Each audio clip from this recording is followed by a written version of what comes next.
En islam, les anges sont considérés comme des créations spéciales d'Allah, subhanahu wa ta'ala, distinctes dans leur origine et leur but.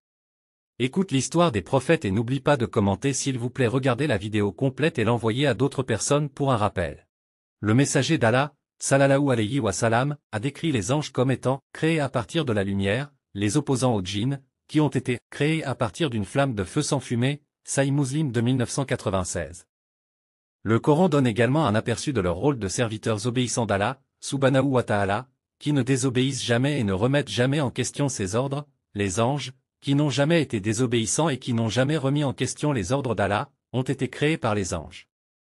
Les anges, qui ne désobéissent pas à Allah dans ce qu'il leur ordonne et qui exécutent ce qu'on leur ordonne. Sourate Tarim, Aya 6. Cette caractéristique d'être en complète soumission à Allah, subhanahu wa ta'ala, est encore démontrée dans 2 autres versets. En fait, ces anges ne sont que ses honorables serviteurs, qui ne parlent pas tant qu'il n'a pas parlé, n'agissant que sur son ordre. Coran, Sourate 21 versets 26 à 27, verset 26, et ils dirent, le tout miséricordieux s'est donné un enfant. Gloire à lui. Mais ce sont plutôt des serviteurs honorés. Verset 27, ils ne devancent pas son commandement et agissent selon ses ordres. Et vers elle se prosterne tout ce qui est dans les cieux et tout ce qui est sur la terre des créatures, et les anges aussi, et ils ne sont pas arrogants. Ils craignent leur Seigneur au-dessus d'eux, et ils font ce qu'on leur ordonne. Coran, Sourate 16 versets 49 à 50. Veste 49, et c'est devant Allah que se prosterne tout être vivant dans les cieux, et sur la terre, ainsi que les anges qui ne s'enflent pas d'orgueil.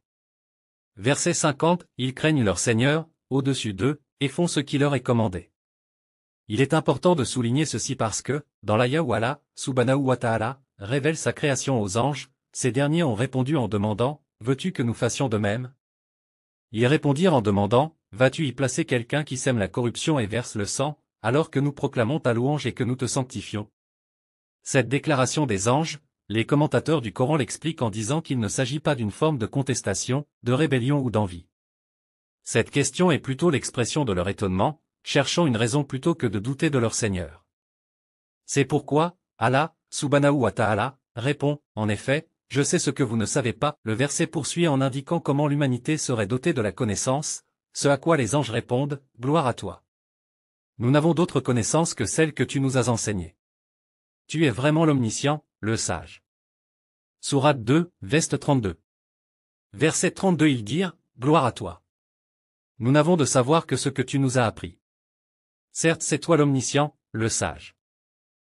Si tu as aimé la vidéo, abonne-toi, et active la cloche de notification, pour ne pas manquer les prochaines vidéos, qu'Allah te bénisse.